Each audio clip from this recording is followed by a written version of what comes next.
ایک دوست کا سوال ہے کہ دو طرح سے سوال ہے مولانا. سوال کی ایک نوعیت تو اخلاقی ہے اور دوسری قانونی. اخلاقی نوعیت اس کی یہ ہے کہ جو لوگ آنکھ کا زنا یا کانوں کا زنا کرتے ہیں، آنکھوں کا اور کانوں کا زنا جو حدیث میں ذکر آیا ہے، کیا ان لوگوں کے لیے بھی کوئی وعیدیں آئی ہیں کہ جو لوگ اسی میں مشغول رہتے ہیں، فلمیں دیکھتے ہیں یا ہمہ وقت ایسے گانے سنتے رہتے ہیں، یا ہاتھ کا زنا، تو اس میں کیا کوئی قرآن کریم یا حدیث میں ان کی کوئی وعیدیں ہیں ان لوگوں کے لیے جو ہمہ وقت اسی میں مشغول؟ اللہ تعالیٰ پناہ دے کر رکھے تھے.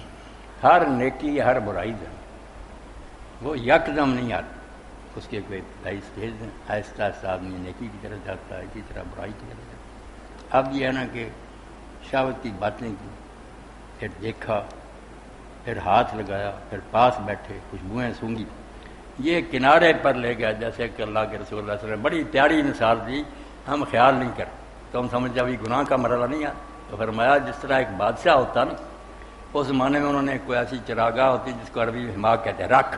یہ علاقہ جو ہے نا یہ دوسرے لوگوں کے لیے ممنوع ہے، کوئی اور نہیں چلا سکتا، سرکاری جانور چلیں گے.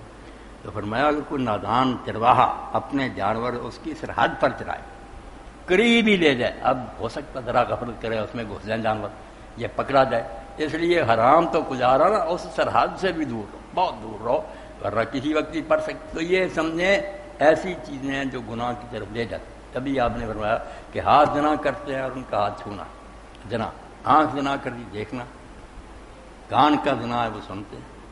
یہ سب بیان کر کے آپ نے فرمایا اب آخری سٹیج ہے کہ فرض اور شرمگاہ یا تصدیق کر دیتی، وہ کام آخری ہو جاتا یا نہیں ہوتا، مگر یہ مجرم ہو چکا، بالکل اس کی طرف سے کثر کوئی نہیں رہی.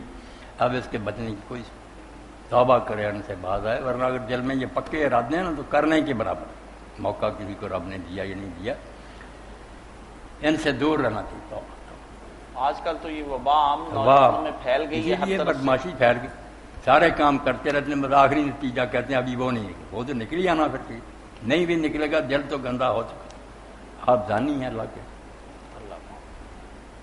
مولانا اس کا قانونی پہلو یہ ہے کہ اگر اسی طرح کسی نامحرموں کو آپس میں وسو کنار کرتے ہوئے حاکم وقت پکڑ لیتا ہے تو کیا ان پہ بھی 100 کوڑوں کی سزا لگتی ہے یا نہیں، کچھ اور؟ 100 کوڑوں کی سزا یا شادی شدہ کے سنگار، یہ تو عمل جو ہے نا معاشرے کا دخول، کہ شرمگاہ میں داخل ہو جائے، زنا اس کو کہتے ہیں.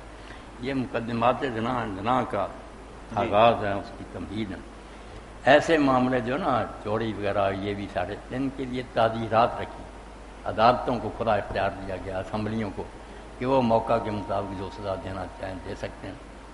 اس میں زیادہ سے زیادہ بھی ہو سکتی، تعزیر پر کوئی حد نہیں. اگر وہ سمجھے کہ یہ بار بار پکڑا گیا، قتل بھی کر سکتے. مگر جو مقرر سزا ہے نا، کوڑے اور سنسار، یہ ان کی ہے جو جی حدود ہیں یہ. اور پھر اس میں ٹھیک